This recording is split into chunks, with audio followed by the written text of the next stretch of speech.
I went to my boss before. I knew him or her one-on-one and I come up with a decision. Now it's not so easy. Now I got to talk to everybody in the team. Or even worse, I have to get the team together and facilitate a discussion on their peers. How am I going to do this? And what if people don't like my idea? They make it happen. Only to them hearing that's not what management wanted. Thinking they're safe, acting based on it, just to get a slap in the face afterwards. Happens all the time. If being agile will not lead to people being more relaxed and happy at work, what is it then? As a decision maker, how do you know everything? How do you know what the customer is thinking? Do you actually know what's happening on a technology level or digital opportunities, AI development? Overarching governance and steering has to happen. This is when I start getting bad looks from colleagues, right? All those new work coaches creating this company purpose out of our individual purposes. These are absolute, from a psychological view, no-go zones. Why is it unhealthy? I feel I'm 100% part of that system. Every inch of my body supports the system, so I'm going to give it all. I work late. Vision is abstract, a little unrealistic. That's fine. You start removing the cognitive barriers, self-limiting beliefs. How do I feel, think, perceive the world differently from somebody else? That has the biggest impact as a leader. It's not solely up to you to make things successful. You're in it together with your team. Don't be afraid to ask for help.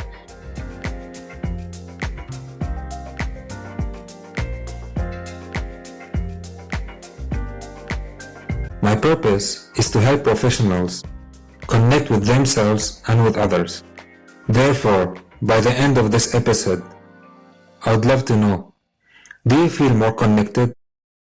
Dr. Stefanie, I'm very excited and curious to know more about your work that we're going to talk and dive deep into in this conversation. And the first question I would like to ask you is, from your work, I heard how much is it important, you said, for a leader to start anything with a clear intention. Why is that? Okay, but that's a very specific thing. First, thank you for having me at your podcast. I did have a quick look in the episodes you had recorded before, and I appreciate the focus on more of the psychology of the work and the working world.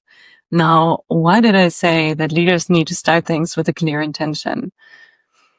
When I work with leaders, right, as an executive coach or as a consultant, I have the honor to actually be able to see how things evolve. So I understand where is the leader coming from, certain decisions, let's say change has to be made, and then I observe the leadership behavior and then observe the impact it has on the people. And this is where very often there's a big mismatch between what the leader actually intends and what the outcome really is. And why is this? The clear intention the leader would tell me he or she has, right? No, of course, the objective is clear. I know where I want to go to. So I'm pretty clear on my intention. Well, really, are you?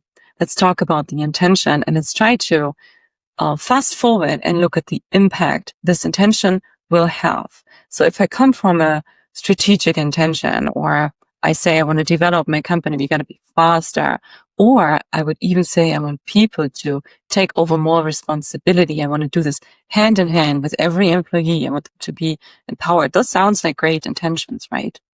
But very often, from what I see, they did not think it through from A to C to Z. What does it actually encounter? And this is where the intention then starts to stumble over certain consequences that we would foresee. So for instance, we have that intention saying, Frau, Ms. Puckett, right? Stefanie, help me. I feel like people are not taking ownership in this company. I need them to do so. And, new work, we want this, right? We want that modern workspace. Oh, why is this? Why don't people take ownership? Why do they not act the way you expect them to act? Well, I don't know. I told them to, right? So that is the superficial level of intention. We go one step below and say, well, what exactly did you say? And how did you behave? what happened the last time when somebody came up with an initiative, or what happened when somebody actually went ahead, took a risk, or made a certain step that didn't go exactly as you seen it going. How did you react on this? And then we're talking right into, behavioral dynamics. How do we shape behavior? We talk about consequences. And at some point, the leader's going to tell me, well, this is not what I want. It's not what I wanted as an outcome. Okay, then let's go back and talk about intention. Let's talk about what outcome do you really want to see? And then shape the intention from there. So I think that, I know your focus is a lot on inner work, right? And I get that part, and I do see it as very important for a leader as well to say, if I believe I have a certain intention, what does that does to me? How does that change my understanding of my role as a leader? Do I need to correct? Do I need to step into a different place mentally in order to make that change happen? And I think this is important. However, I've worked with leaders who do not do the shift because they simply are not ready to, or they don't want to. And I feel that's something that has to be respected. You can act out of your emotions, right? In a clarity. You can do this. You can also do it differently. You can also put together a rational. What do I need to achieve for this company, and how do I do it in a way that it makes sense for people, that gives people orientation, and that I set them up for success? Honestly, I worked with leaders that deep down say, I'm not 100% sure. I think this is the best thing we can do, right? We give it a try and it works out great. It's fine, right? You can have some insecurity. You can accept that there is ambiguity, that you don't have 100% of the answers. You're not even sure that's the right direction to go, but you believe this is the next best step we can do to figure things out. And when we talked before, and really like the question prompted to me, in a world that is characterized by change, by excelling change, by insecurity, ambiguity, whatever have you, inequality might be a goal we won't be able to achieve in any situation, right? If the complexity simply gets out of hand, or it's going to be too big, we won't see this. We won't have the clarity to act, but we can always take a decision and say, next best thing. This is how we're going to start. And from there, we go and step by step chip away what's in our way, remove one impediment at a time. Intention is very important, but not always about inner clarity. Let's start now with the intention from your books. What do you intend for people, or you wish, let's say, for people who read your books, and what kind of transformation you'd like them to have after reading them? Well, that depends on the book. It's actually a good question, and sometimes I am confronted with this, saying, you know what? Not every leader, every situation I would recommend, like my step books, go from A to start with this book, and then that's not the case. It's more where do you stand and what you need as the next step. One easy choice to make, or something that's pretty clear when to recommend it, is the Agile Culture Code. So if you are a leader or a change maker, you're somewhere in HR and you feel like we need to pick up speed, we need to increase the agility in our operations, from business agility, strategic agility, down to having a workforce that is highly adaptable and flexible and proactive, looking for opportunities on the market, etc., then I recommend the Agile Culture Code for two reasons. One thing is, actually, there's not too much out there around business agility and so on. It's all important and gives some good guidance. There are some good models out there, but if we make it or not is decided in the everyday action the people are taking, the dynamics on the team level, the unit level, and the company level. And that kind of action, this small, tiny decision we take before we act in a certain way, that all boils down right to psychology. How do we take decisions, right? What is our behavior based on? It's not always a cool directive and being more agile. It comes from history, right? And it comes from yes, it comes from adaptability. The better I am to adapt to circumstances, the more stable are my adaptation methods because they're well established for the current situation.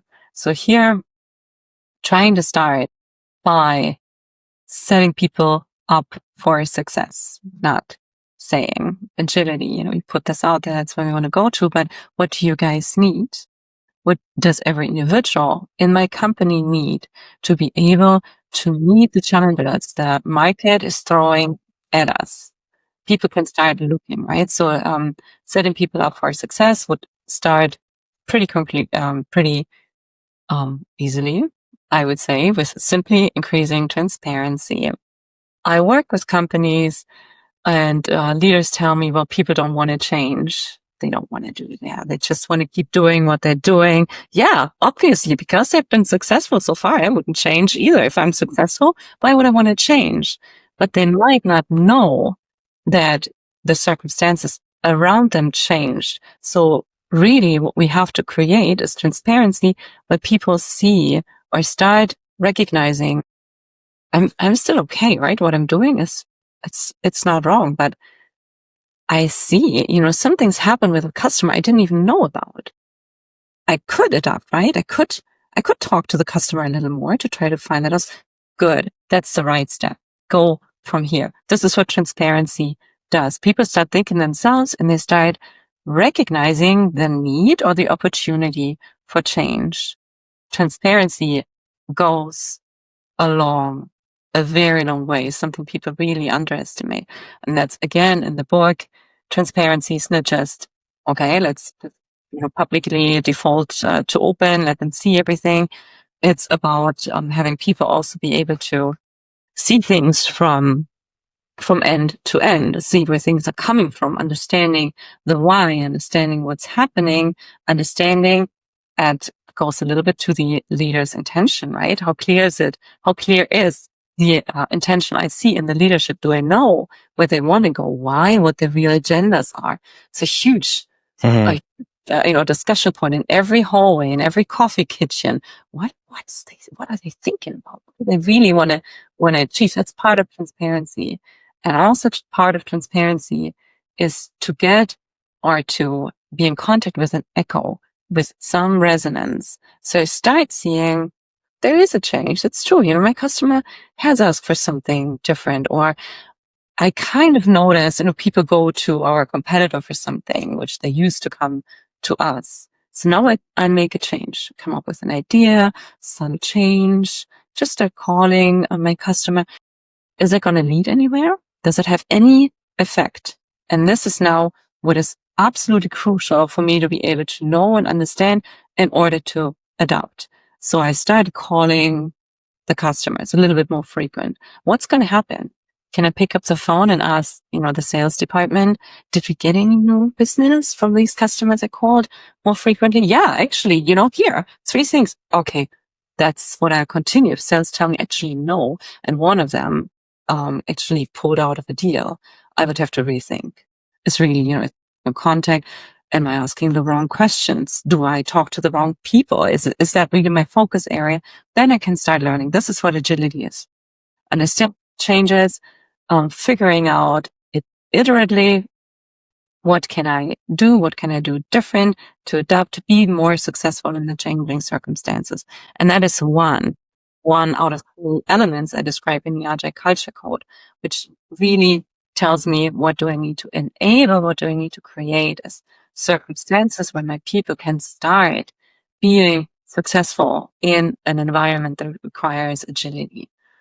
So that is that's a framework I believe that helps, especially if I think I'm doing the right thing as a leader, or I feel like we're in a good position, then go check, right? Just take the TC model.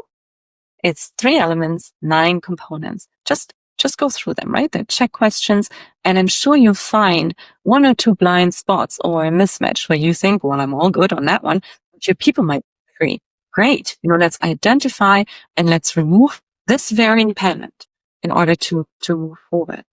Remember the second part, what I put a lot of effort into this book. And I know it's also one of your areas of interest is what company culture, right? What is this? Can I influence it? Why and how? And can it change? What can I do? Where are the restraints? What do I need to consider?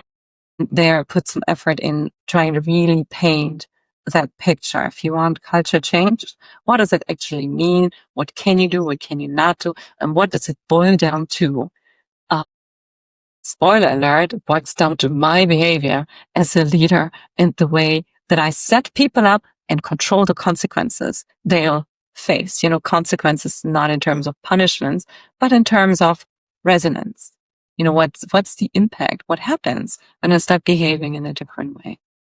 So that's a pretty straightforward book to recommend if you want to transition, or you would like to focus on culture, you want to foster agility. That would be a good starting point. If you are enjoying the Core Impact podcast and feel inspired, let's connect on LinkedIn. You can search for my name, Omar El Mamlouk, or click on the link in the description. I would love to hear your thoughts or collaborate on projects around mental health and well-being at workplace, inclusive leadership, inner leadership, and the future of work. Let's co-create impact together. Stefanie, while you're talking, there are many things that I thought about. I'm interested to ask you. I'm thinking which one to pick, to be honest. And let's say you said what agility is. You said, right? So what is not agility, or what are the 1 to 3 top misconceptions about agility when you talk to people, you find? That's a good question. I would say from 2 angles. One thing is, and it usually comes like with a little wink, if somebody, or if we start working with a company and then the CEO pulls me aside and said, "We've seen that. People are not prepared. It's not the thoroughness that I would expect from my C-level or from my people." And it comes with a wink of an eye. I guess that's Agile, right? The other way around, you switch priorities. You just get a call. I sit together with a leader, a boss call saying, discontinue that project. We got to start something else. Hang up the phone, and you could just imagine how this person feels in that very moment. They're discouraged, certainly frustrated. A project you invested in for maybe years. You got people excited. You might have convinced yourself to be excited about it. And now it's discontinued. Oh, okay. Well, thanks for telling me. And then again, looking at me with a wink saying, "I guess there you go, Stefanie, right? That's the agility you wanted." Ugh, that's not agility being not thorough, being unprepared, being maybe too eager to decide on changes, or too sporadic, too reactive. That's not agility. Maybe that's the good distinction. Being reactive is good, but it's only part of agility. If you simply react to things, I like to think of a fishbowl or an aquarium. You just snap against the glass, and the fish are they're going at each. Well, where do they get to, right? Where? What's their way? What do they achieve by just erratically moving around? Or another. Actually, this is my favorite metaphor, which I know has been an old metaphor. It doesn't matter. So you're at sea, you're in your boat, and you have the sail set. Now you're just gonna adjust it to try to get the best winds, or is it rather you got your compass, you got your North Star, you know the direction you want to go to, you believe in something, then you go adjust the sails. And it's a different way. You stay on the path. However, and this is where agility comes in, not by constantly changing the direction you go to, but being actually very clear about the direction you have, but being in getting there, moving around obstacles, adjusting on a practical or on a strategic level to try to achieve where you need to go to based on the things that you encounter or things that change around you. This is the biggest, that's already 2 misconceptions, right? It's not changing directions. It's actually changing to stay on the direction you took. The other thing is being unprepared and spontaneous. Know that that's not agility. It's not agile. And then you get a third thing coming up. And this is that big mix up, which I believe is probably a Dach aspect, right? The German speaking countries. I don't see it too much in the international environment, this whole new work idea, which we mix up, right? We put everything in this idea, we abuse it, we take it in the wrong direction. Doesn't matter. Intentions, by the way, are clear, right? We want to make work better.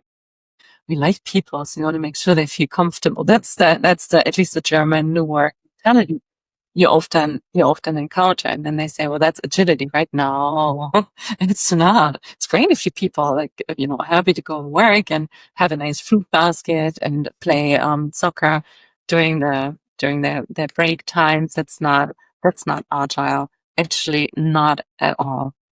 So that is a misconception.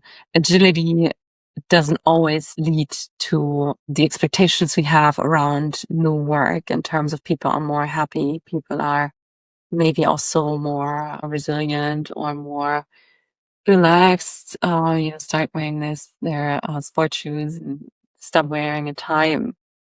Agility has really nothing to do with any of those. That's the third big misconception and the tooth you have to pull. That might not be the direction, for you if that's what you want. Would you like to tell me more about the third one? The new work. Yeah, I mean, how do you see it in practice? Unclear, let's say, the new work with agility. If being agile is not or will not lead to people being more relaxed and happy at work, etc., what is it then? Okay, yeah, that's a good question that also forces me to be a little bit more specific on what I mean. So we would have to define first what we mean by the whole new work idea, but I try to address it from a different perspective. So from organizational and occupational psychology, we have decades of research that give us insight into how does the workplace need to look like? How do tasks need to look like? How do roles have to be cut so we maximize satisfaction, motivation, resilience at work. We ease the stress load. We ease the emotional strain. We have that research we can comfortably stand on and then apply it. And now here's the thing where, and there is some sort of a common ground, some new work ideas around finding more opportunities to express yourself, express your own interests at the workplace. Great, right? It goes down to intrinsic motivation.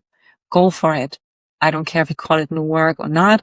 If people are able to express what they care about or take over an initiative they're passionate about, let them do it.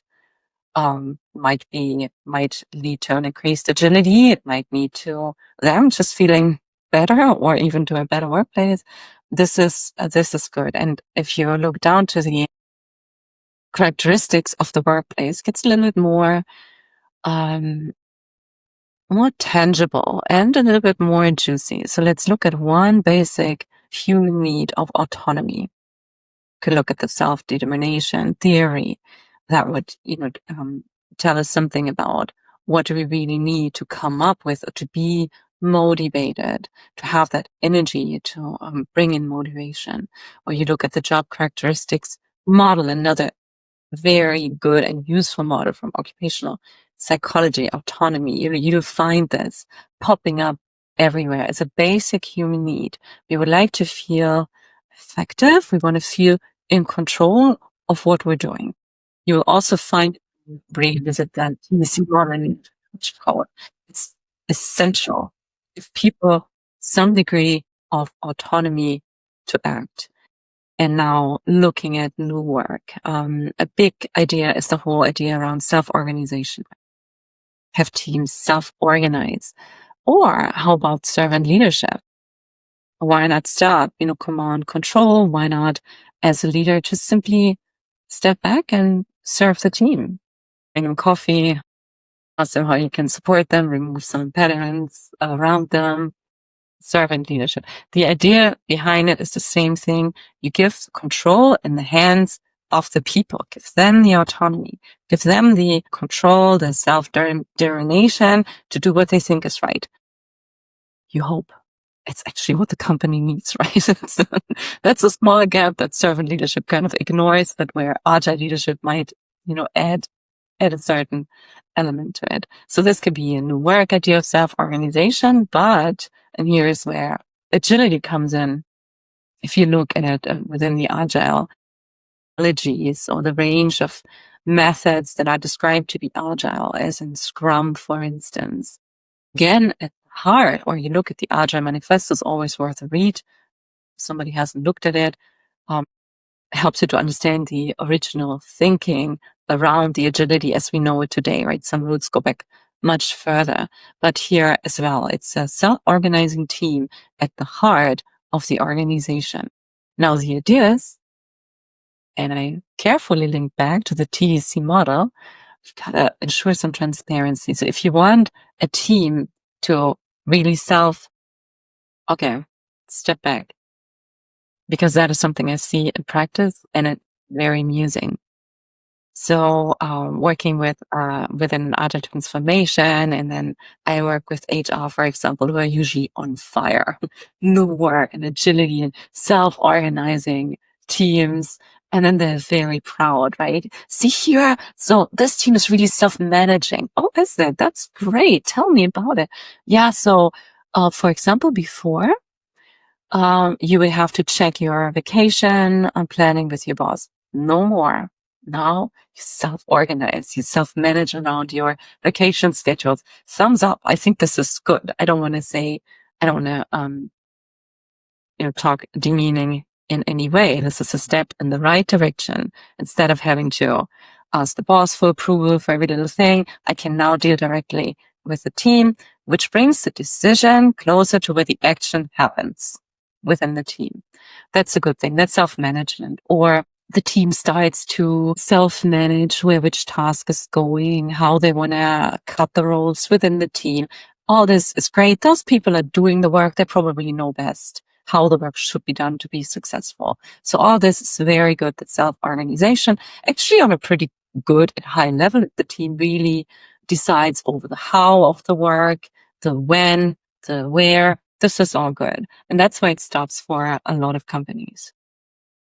So really what we do is we take the management out of leadership and let the team do it themselves.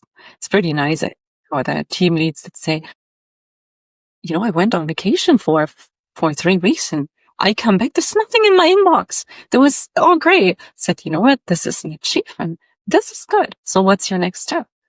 Well, see if they need any support, or maybe I can organize a workshop or do something around resilience. So then that's great. It's very nice of you to think that way about your team, right? How about a new coffee machine, etc. But what the question they don't ask is, I understand the team is self-organizing, so I got some more free time. What do I use it for? And this is then where really agility comes in, because what does agility ultimately want to achieve is your company be more successful. So now the hard work starts for you to think strategically. That my people are self-organizing. How does that help the customer? How? Gotta answer that question. And then you put a little bit of different impulses into the team. And this is the one distinction that I feel people are making, but is crucial if you truly want to support agility. And this is to go beyond self-managing or self-organizing into self-steering. So the people at the edges of the organization, those are the people closest to the customer, closest to the market. They have ears and eyes. They know what's happening around them. They're the ones that get, just interesting comments the customer just made that might actually be the future directive of where your strategy needs to go. Just simple things you would never hear about it. You're sitting in the boardroom and having all those important discussions. You don't know what's going on. You also don't know if the people are facing critical issues. something change, some regulation change, for example, and it definitely blocks their work. These are the people that see directly where is the impediment, that also hear directly what does the customer want, or how do my ecosystem is changing, do the suppliers change, right, or their needs, or is there any new technology that pops up that I should include into my work? And this is where agility says you cannot steer this just from the top of an organization. Not only because you're sometimes far away from the branches, you're far away from where the action happens, but also it's extremely complex. How do you going to do this as a single person, like a single decision maker? How do you know everything? How do you know what the customer is thinking? Have you talked to the suppliers? Do you actually know what's happening on a technology level or digital opportunities? Did you read up on the last AI developments? No way any single person can do it. So this is where we have to rely on our workforce. If you have 100 people, great. If you have 100,000 people, imagine that. Imagine the potential behind it. And then you enable these people to listen to the market, to observe. And now, and this is where self-steering comes in. I heard something from the customer. I go back, I call my colleagues and said, guys, this might be important. You know what? I heard something similar. Okay, let's sit together. Let's put together a strategy. I think there's a simple change we can make. You go ahead and do this. This is self-steering. You have the autonomy to decide, to make a decision, not about how you do your work and when and where you do your work, but what you actually do. That changes the scope. This is the latest when management gets very nervous because, we give a whole bunch of control. Oh my gosh, they started changing the strategy. The website looks different. What happened, right? But this is self-steering. And now if we're smart, we have a system in place that doesn't just happen and the team, goes, congratulates themselves and then sits back and just keeps doing what they're doing. And a few months later, management comes, discontinues that because there's no effect. That's wrong. So you got to enable the people to be on alert, to be able to monitor and track the successes of the little changes they're doing. Again, transparency. So this kind of team who might not, would have to call their bosses, right? Hey boss, how are the numbers looking? Bad. So how about giving that team access to the numbers, how they develop in real time, so they can go and track every little action they're doing and self-control. That is self-steering, right? It's just coming up with ideas, running with it. It's steer yourself. Listen to what's happening. What's the effect of my work? And then again, this is where agility is an incredibly useful tool. You inspect and adapt. But then, of course, you have that angle of an organization that consists of not just one team, but different teams that start following the market, following the signals of the market. So they might end up running into pretty different directions. We might lose a lot of synergy. There might be high amount of customization. That is expensive. It's inefficient. We cannot control anything centrally. So that it comes to its own cost, right? And sometimes it's worth it. Sometimes it's not. But that is where some sort of overarching governance and steering has to happen. This is when I start getting bad looks from colleagues, right? All those new work coaches. What does that mean? Now you want top-down leadership, command control? Yeah, I do. Just to make sure things are not going out of control, things stay efficient. The company has a certain line. We talked about the direction.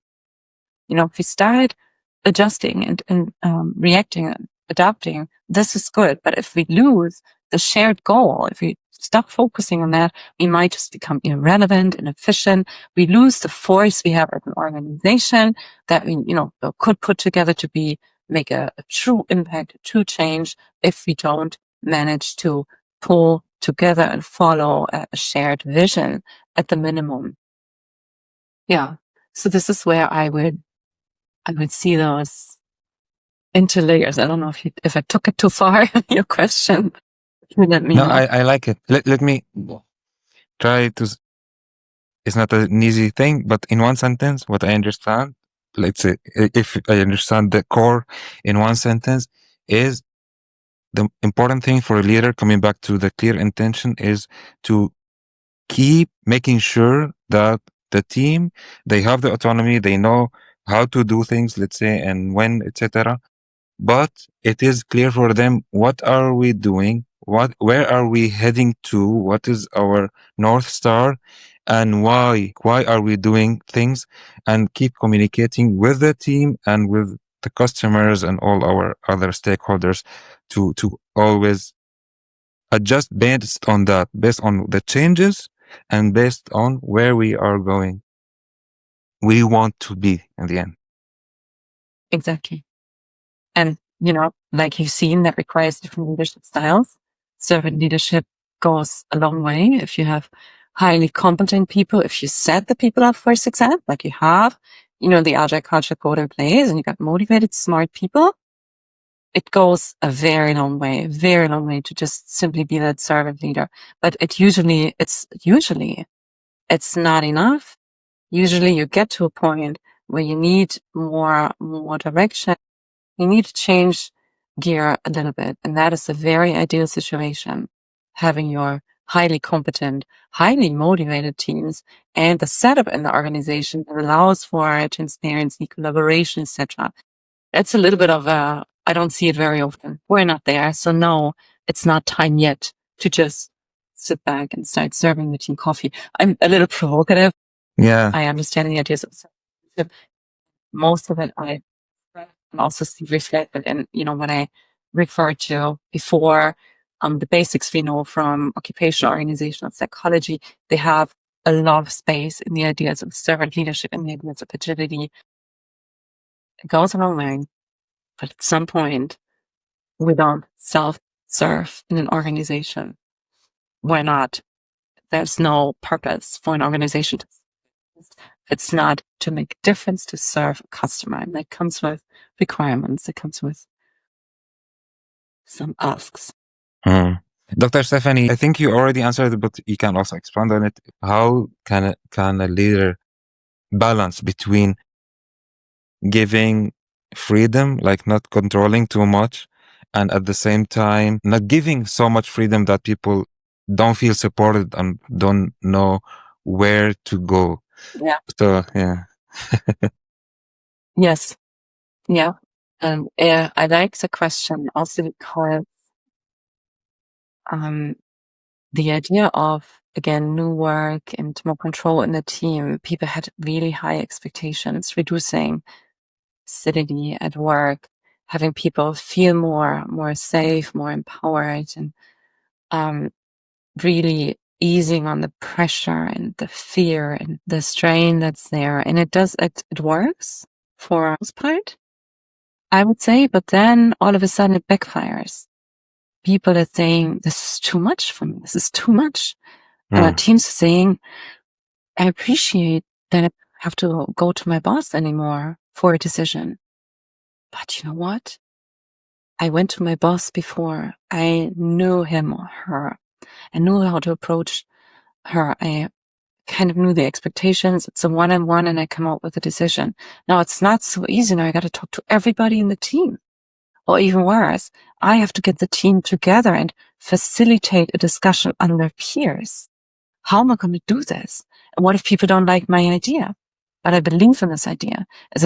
Do I need everybody's approval? And does everybody have to agree? So there's a whole load of different strain that is now transported to the teams. And I hear it from teams that get a little bit desperate, even if they try to do their best. And then what I often see, fortunately, is they come up with some ideas they think are great ideas. And they take the ownership. They make it happen. Only to them, in a job fix or looking at numbers or randomly hearing that's not what management wanted. Okay. Well, that kind of served the wrong purpose. Oh, that was beside the point, guys. It's never what I intended you to do. Ooh, okay. That is bad. This people stepping up out of their comfort zone, thinking they're safe, acting based on it, just to get a slap in the face afterwards. Happens all the time. Something again, if anybody in the audience is confronted with that kind of situation, especially the leader wouldn't know, right? Because the team doesn't go up and say, what? No, the team just get silent. They stop the engagement. They don't take initiative next time, right? You should see a slow decline of engagement, but it's fine because nobody complains. Actually, they complain much less. Before that, they had all those annoying ideas and complained about restraints and impediments. Now I don't hear anything. So things are going good. No, they're not. You screwed up, leader. You failed to set them up for success. You did the exact opposite and ignored it. Again, look at the TC model. Get that thing clear. But even if you do the right thing, and that's the question I think you were getting at. Let's say people are really enabled to act with more autonomy and ownership. There's still going to be some people that say either, again, that's too much team dynamics for me to deal with. I find it has to be respected. There's such a thing as personal discretion as well. And then you have the second thing that people are saying, this is wearing me down. I feel a load of responsibility on my shoulders I didn't feel before, and it's bringing me down. It's heavy to carry. And people that have the affinity to feel this, those are the people that are pretty vulnerable in taking on then too much responsibility. We have a team that is self-managed, so you have all the nice team dynamics we know, social loafing, all the good stuff. People not everybody is as hard working. They might have different working ethics, etc. But somebody has to compensate for it. There's no leader that say, wait a minute, not on my watch. It's difficult for me to steer it from inside out. And then you have the expectations. No, you decide.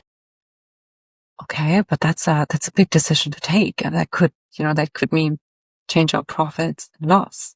Or my favorite, no, you decide. I heard complaints about the colleague. You decide. Do you want to fire him? Me? Yeah, you. It's all up to you, right, to decide it. And this is something that is simply a reality. We have in the process of a traditional organization, there is a self-selection in place. Who are the people that develop into a leadership position in a traditional setting? We can actually look at this from plenty of studies. We have how the average personality profile changes the higher up I go in the hierarchy, etc. Those things happen for a reason, obviously.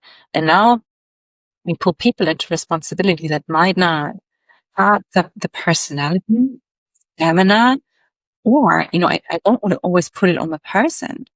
It might just not be the right time for them. They might have a very challenging phase in their private life, or maybe they, are engaged in a continuous education. They don't have the headspace now to think about decisions at work.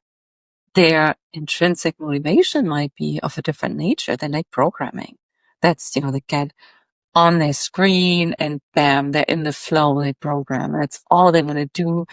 At the end of the day, they go home happy. It gives them, it's something that gives them energy. And now all of a sudden, hey, here's an important decision. Can you please sit on the table? We want to hear all the voices. We want to make sure we have a consensus on how, we really prioritize the backlog or what we're going to do next.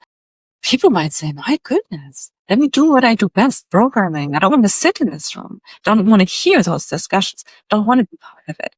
And that's something we do forget with all the good intentions behind new work, behind agility, behind organizational occupational psychology. People are different. They have different expectations. They have different limits. So what I want to say with it, it's not that easy, right? There's not a perfect solution.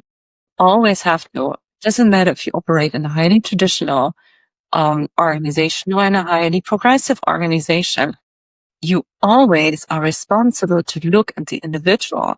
How do they deal with that setup? How do they deal in the environment? What does the team dynamics do? What are the leadership dynamics in the company?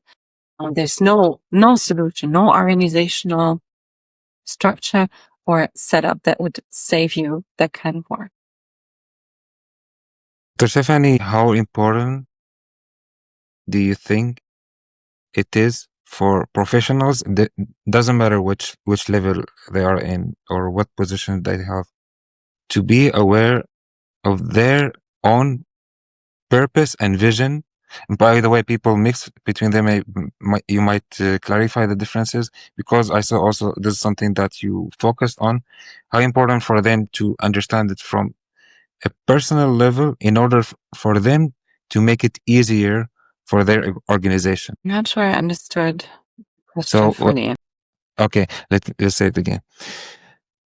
If you know your purpose, you know why are you purpose and vision. Okay, let's okay, right. Yeah. Yeah, let's do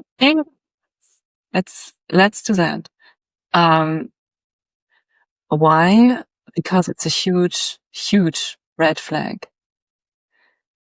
Something I sometimes see in young organizations, really progressive. We're all equal footing here, right? Or eye level, as you say, in German. We are all aligned, right, behind that purpose. It feels like a big family, such a support, and we really pitch in for each other. You know what? That's great. That you can do this if you want to, but there is a huge overstepping of boundaries here, which can become unhealthy very fast. So my individual purpose is my individual purpose, but out. It's none of your business. It's not. I can work in an organization where, for example, I say, well, their purpose is to make production more sustainable. It's cool. I might think, well, it makes sense. Or maybe I feel like some of my values match up with the idea of sustainability. That's great. Is this my personal purpose? Is that why I'm here? Do I even know why I'm here, right? Purpose, for heaven's sake. What's the lightest meaning? This goes a little bit deep for an organization, for something that I earn my money from, right? I still go home and have to answer to myself, not to my boss. So speaking of or the discussions around even when I read about workshop offers, aligning the purpose in it, or creating this company purpose out of our individual purposes, these are absolute, from a psychological view, no-go zones. They cross boundaries. Why is it unhealthy? Because it creates an environment where I feel I'm 100% part of that system. Every inch of my body supports the system, so I'm going to give it all. I have worked late. I don't mind working or sleep at the sofa. But that's not all. So if my manager communicates a decision which we all, of course, agreed on, he asked for our permission because we all think alike anyway, right? So why would we disagree? I feel like I'm all in. I cannot contradict. I can't. Because then my colleague's going to look at me. I thought you were on board. I thought you're all in for a purpose. Why are you so critical? Why do you second guess this? Why did you take a different decision? Well, because I thought it makes sense. That's not our purpose. And the way you did it, we don't just go ahead and do this. I don't feel comfortable with this, right? You got this whole emotional and social and even biotic weight that's placed into the center of an organization. So here I would very clearly draw the line. No, let's put this aside. What we can do, and it's highly effective, it's different book, German book, Moderne Führung und Selbstorganisation. There we address it from a different perspective. So I am in an organization. Me as an individual, I make a choice. So now I see that things change a little bit. My role before was defined pretty narrow. What's my job? What's not my job? And I see there's some change going on. I appreciate it. I know more what's going on in the different departments. I'm involved in some strategic discussions. This is fun. I like it. I feel like I can come up with ideas now. I can also, it's much easier for me now to tell my boss, hey, you know what, this project team, I think I can contribute something and add value. You know what, do this, take half a day, go, do it. It's great. This is, making the organization more flexible. Now is the time where I can sit back and reflect and say, I guess my role grew. I, as a person, can have a much bigger impact within my organization than I could before new work, before agility. Now I can start thinking, what would I like to, what kind of impact would I like to have? What are my values? What do I want to fight for in this organization? What do I want to bring to the table? How as a project team, after I supported them, feel different. This is really how I can, as an individual, and it's also work I do pretty often with new leaders that struggle in their role, they struggle with power dynamics, hierarchical thinking. They don't feel comfortable in that new situation. It's fine, switch. Those are not necessarily the bad guys, right? Or bad ladies moving up. Those are good people. But what helps them a lot is exactly what you suggest. Sit down. Let's talk about your professional purpose. What do you stand for? What's important for you? Look at 5 years from now and people reflect, well, this person took over the job or this person joined my team. What change happened? What do you want people to say? And that's, when the people start to develop ideas, when you can see passion growing, they come up with really cool ideas, or they say, you know what, really, really nice things. When you work with somebody that, okay, motivated, and then you say, well, I see there's no opportunities for you. Yes. And you know what? 5 years back, I worked in a job and I did this and this and this. Again, experience. It could be useful today. Go for it. Go for it. What do you want to achieve? And if I can now sit down, think about what are my goals, connect them with my purpose, with my values or motivation. I don't care. I could also connect them with a business need. I simply feel very interesting. Or I think it's very interesting. Kind of, seems like a cool thing to play with. I would enjoy doing this. Great. Let's do this. Let's get back to what you really want to do and how you can contribute in a win-win situation. You do some alignment work to make sure it's actually aligned with the discussion we had before, where the company would like to go or what the people need, the customer, your colleagues. And then this exercise is very good. It's very good. It's very healthy because people feel empowered. They feel that for the most part, they took their own decisions. It's their goals, they formulate, they run with it. They're highly committed. But again, it's a commitment I made. I didn't commit myself into something. Are you feeling stuck at work? Disconnected from yourself or your team? If you are searching for more meaning in what you do, I am offering a free 30-minute call to help you clarify your purpose, your values, your vision, and your mission. Connect with me on LinkedIn and let's take the first step together. Dr. Stefanie, I know it might not be easy to grasp the difference between purpose and vision and values, etc. But from what I searched for and understand, that once you have a clear vision as an individual or also as a team, then you will open up lots of opportunities and possibilities and collaboration, creativity to achieve so much.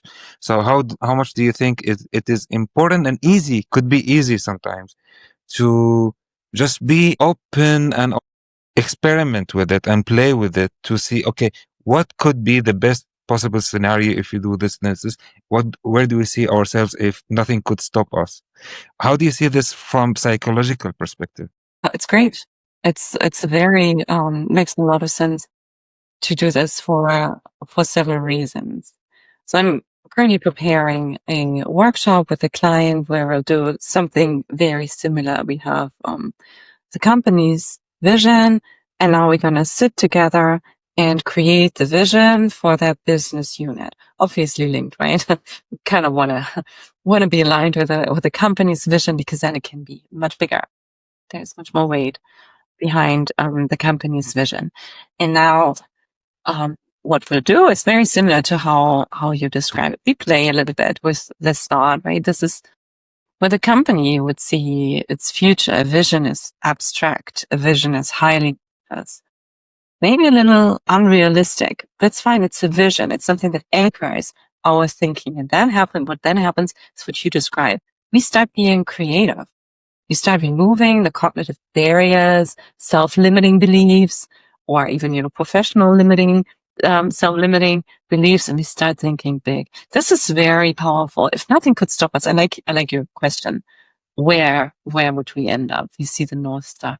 Can we shoot beyond that North Star? I think we can, right? Our business unit is gonna compel this company even further than what, the company thought was possible. That's when energy comes up. So psychologically, this is very nice. We start removing the barrier. We start thinking in solutions and opportunities. We can be creative. We tap into implicit knowledge. We tap into some maybe non-conformist thinking in new ideas, new ways. It triggers us, it tickles us. Say, wow, I didn't even think I could come up with it, but now that you're mentioning it, I got this crazy idea, and fun. It's so much fun and so much energy. Also so much more creativity in the output. That stuff makes sense. We get good solutions from it. So I like it a lot. And what happens is the creative co-creation in the room, if we address it that way. So it supports the team spirit. It teaches the team how much further we get if we support each other in, solution-oriented thinking versus criticizing, I can't, this. All this has to have its space. And now you ask psychologically, this is really good. So we do this, right? We take a day or half a day and then we're all excited. And then you go to lunch or you meet people the next morning and maybe they're not that excited anymore. And I said, what happened? I actually had a leader call me and said, Ms. Puckett, we had this crazy day and everyone was so excited. A week later, I don't feel this anymore. What happened? So I wasn't involved. It's not my fault, but might have happened. People started thinking and realizing, what did we just agree on? Did we really just agree on those impossible goals? That's a step too big for us. So now we start doubting. We start being a little anxious, being afraid we overcommitted. Also being afraid that we raised unrealistic expectations we might not be able to meet.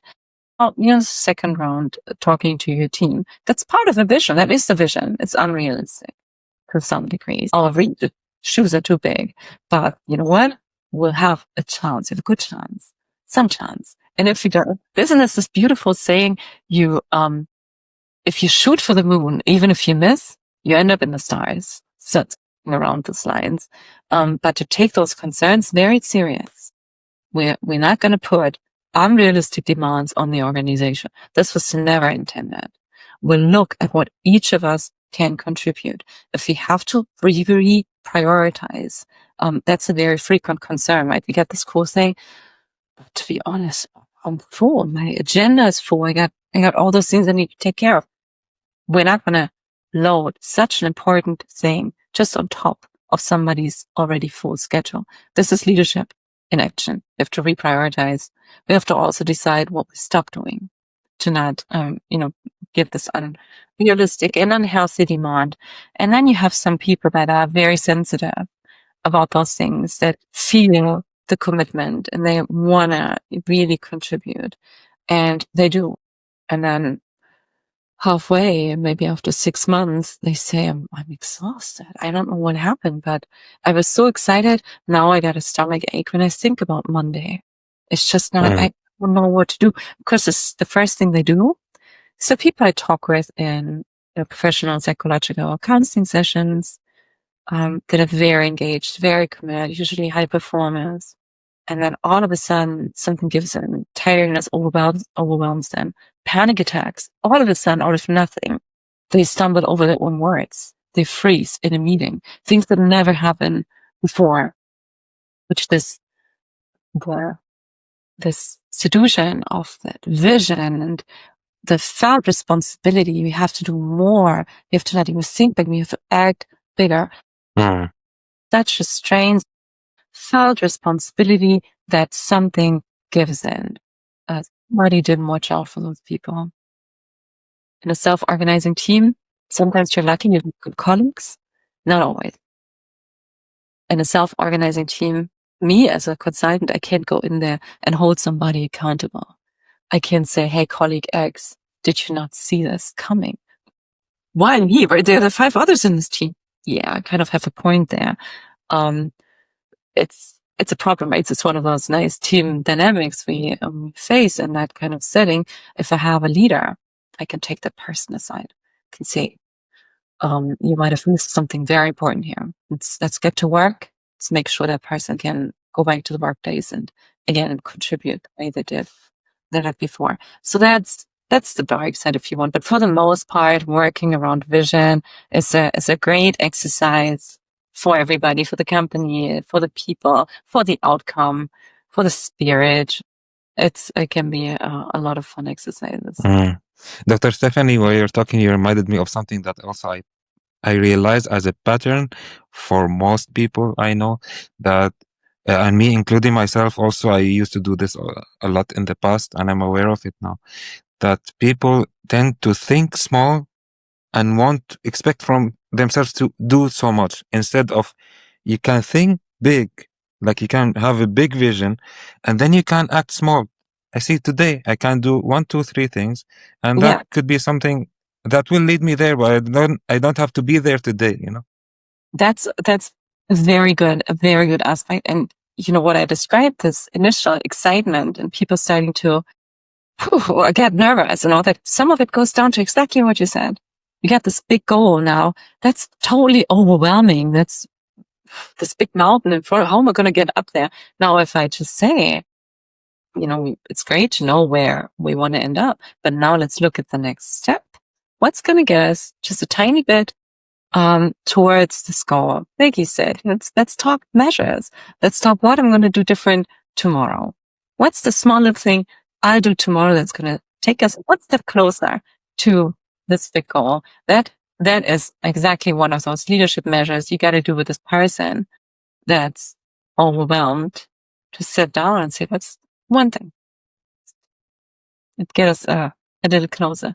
There's this illustration with a ladder, and then standing in front of that ladder, and the gaps between the different boards is too wide, right? And then it just looks like impossible thing to do. You just add some boards, and then all of a sudden you start growing on that ladder.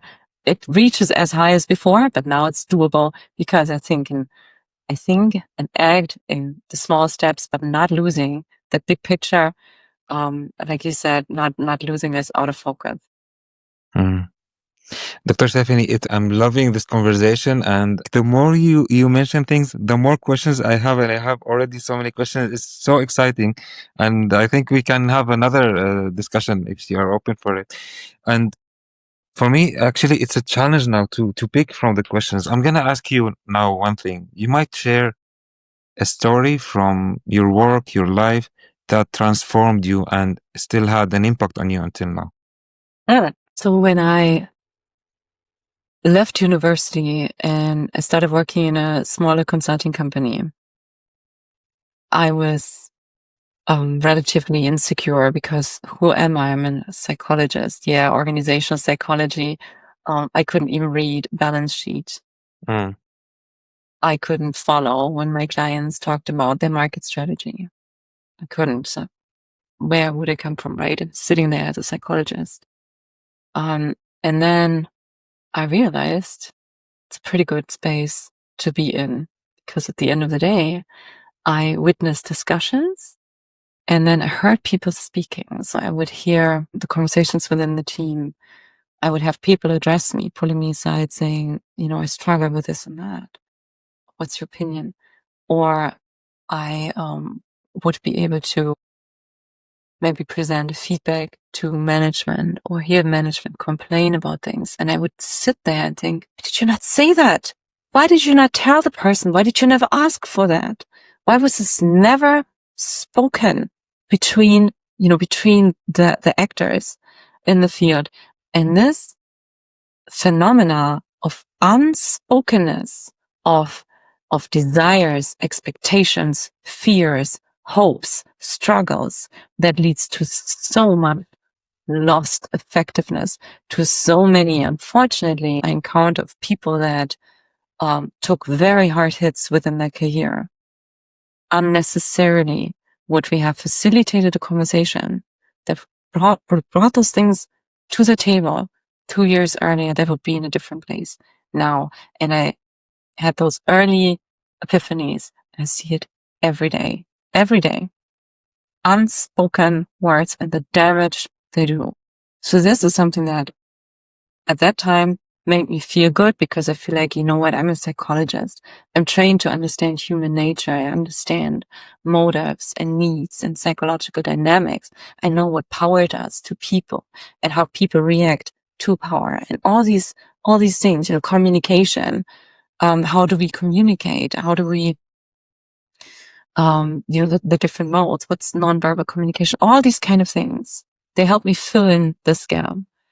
And that is something that I would say up until today keeps me always on my toes. It keeps me always alert and watching out what I see. It's easy to, like when I work with companies and leaders that are pretty cool, very performant, really smart, and stuff is moving in the right direction, I tend to say, all voices, let's go. And I just continuously take myself back, take a step back and start to listen, to look for those dynamics that will have us stumble earlier, sooner or later. That is something that I learned. I still learn. I'm usually fortunate enough to know what happened to people. There was a disagreement, people lost their job, etc. Often enough that people will trust me, they reach out, they tell me the story, right? So I can constantly try to second guess, did I estimate it correctly? Did I see the dynamics correctly? Did I read the person correctly? So I can always, well, not always, unfortunately, but often circle back to validate my gut feeling or my intuition. And that keeps me alert. That also, I think, is probably the most important thing that I bring to the table, especially working with people that they got the strategy. I might be able to ask a good question, but they outsmart me, I can admit it. Estimating the market needs or knowing which direction they need to go to. Totally, I'm fine, but I can sit there and watch for the dynamics they might overlook and then help them facilitate the conversations that otherwise would not take place. That would be the thing. Dr. Stefanie, you talked about how you might overlook things. You also mentioned before blind spots. I know that you also talked in the past about sunk cost fallacy, talked about cognitive dissonance. If you talk about all of these, let's say either biases or blind spots, what are the one thing you will pick from all of them and you see it's the one that is mostly underestimated? You can talk about other cognitive biases. Yeah. And it's important to be aware of at work. Yeah. So, let's take all those biases. Some are just, or when we talk about a bias, it's something that is kind of connected to human nature. So we all have it to some degree, which means I can kind of control it, right? We can address it in a group, and I find this relatively easy to deal with. But if we go to the core of individual biases, that's where it gets tricky. And, my doctorate, I used personality assessments and leadership perception, management diagnostics, kind of things that really took me down the differential personality psychology part.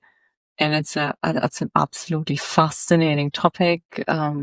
So when in doubt, and I don't know what biases are at work, or I feel like I'm dealing with people, we all have blind spots, right?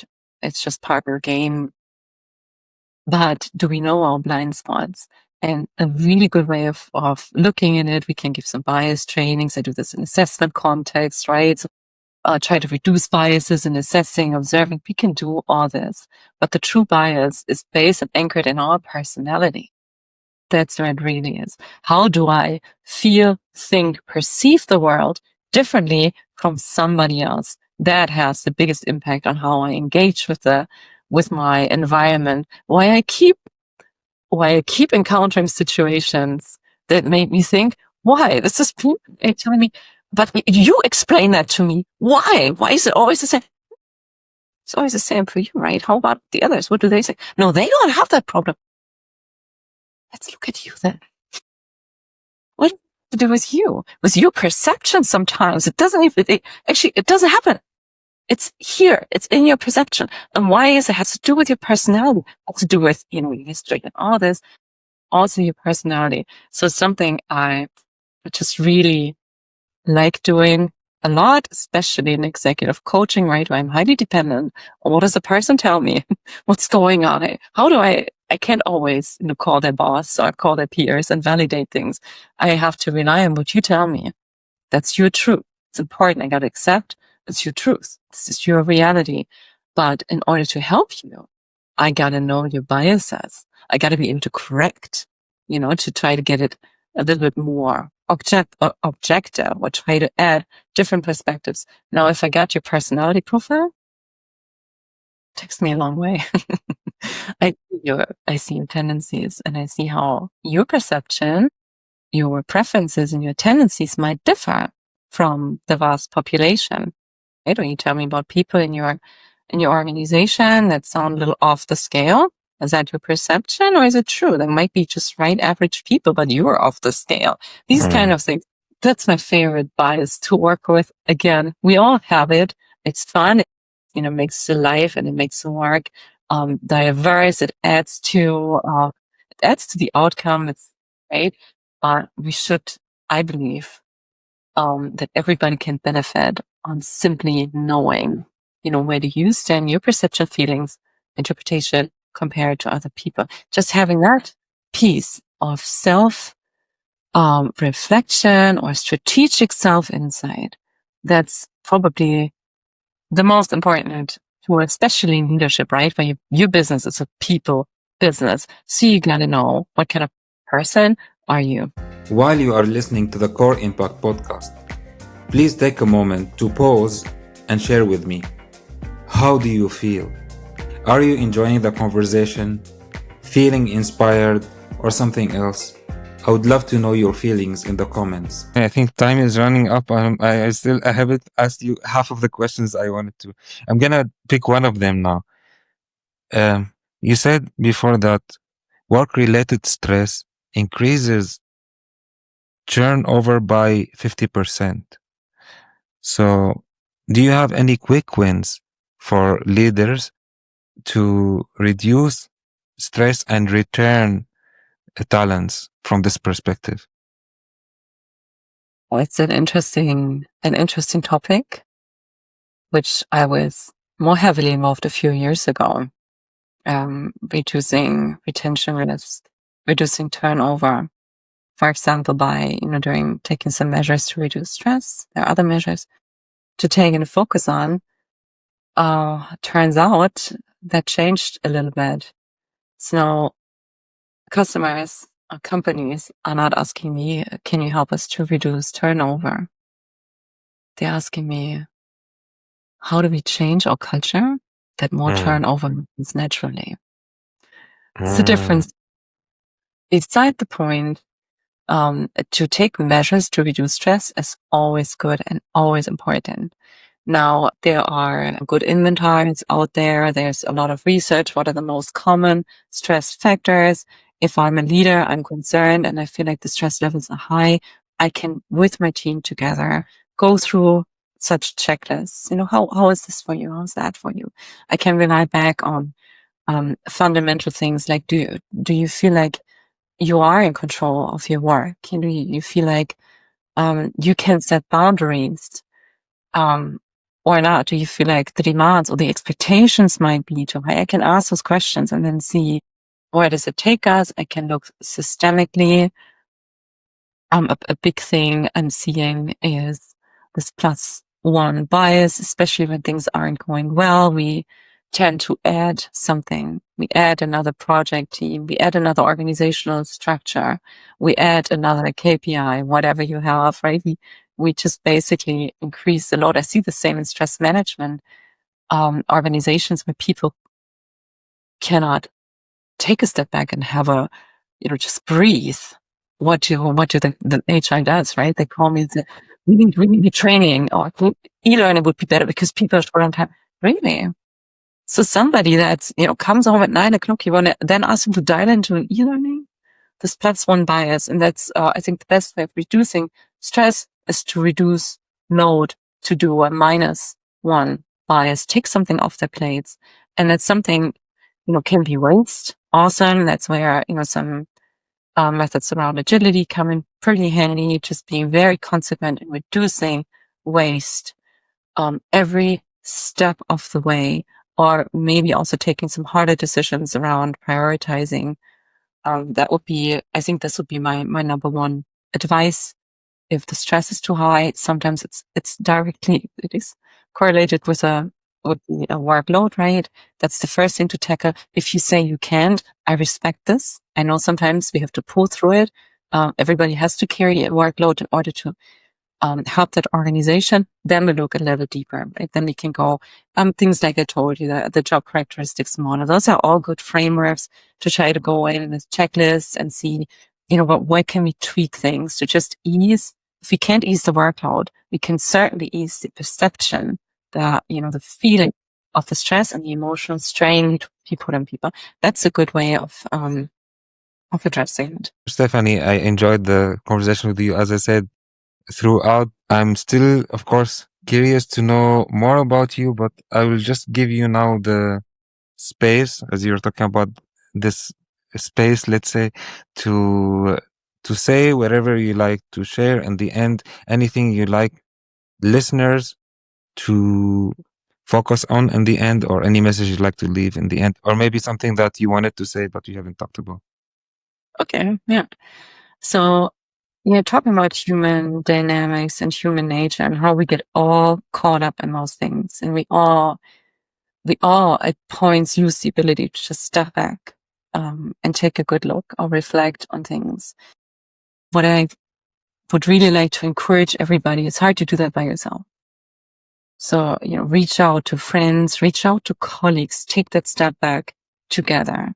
Get feedback from other people, ask them for their perspective or for their perception of the situation. Don't be afraid to ask for help. Don't be afraid to, or it doesn't matter which direction you go, just simply express, here's the situation I'm in. How can I get out of that? Or how can you help me?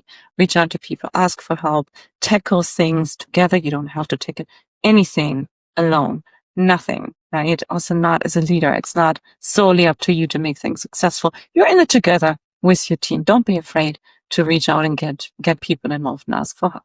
I think that would be the one thing I would leave you with. Thank you very much, Dr. Stefanie, and I wish you all the best, and we stay in touch. Thank you. Best for you. Do you feel inspired by this conversation? If that's the case, please share that with me, write me a comment, and share it with a friend that you know will benefit from this podcast. Core Impact Podcast is on YouTube, Spotify, Apple Podcasts, and all other major platforms.